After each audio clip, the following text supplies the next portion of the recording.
So today I'm going to be providing Mr. Joe with catheter care.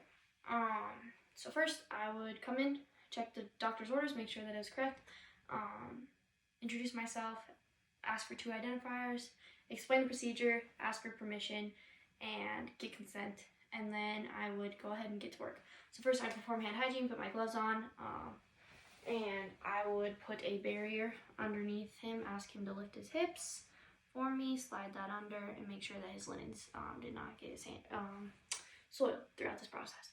So then I would pull the blanket up, exposing only the area, make sure I have my soap and water in my basin, and then I would spread the legs and make sure that I had good exposure to what I was working with.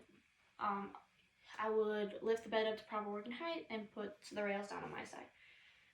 Next, I would examine the area for any kind of irritation or skin issues that I should be aware of and document those at the end. So if it was a male, I would, with my non-dominant hand, support the penis below the glands, and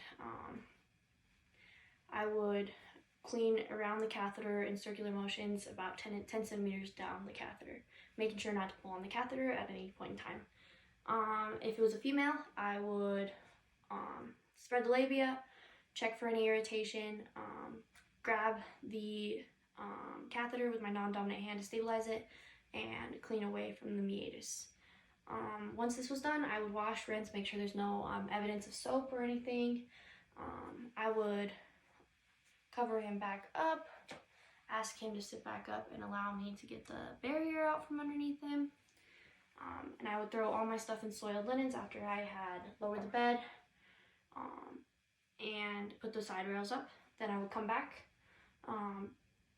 give him or her an opportunity to perform hand hygiene, and then I would replace the blankets, give the call light, any other things to make the patient comfortable, and then perform hand hygiene and document how it looked.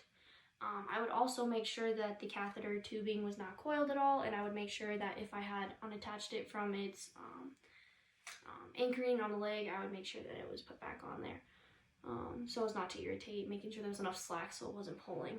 And if I would empty the catheter when it was full and document any work I had done.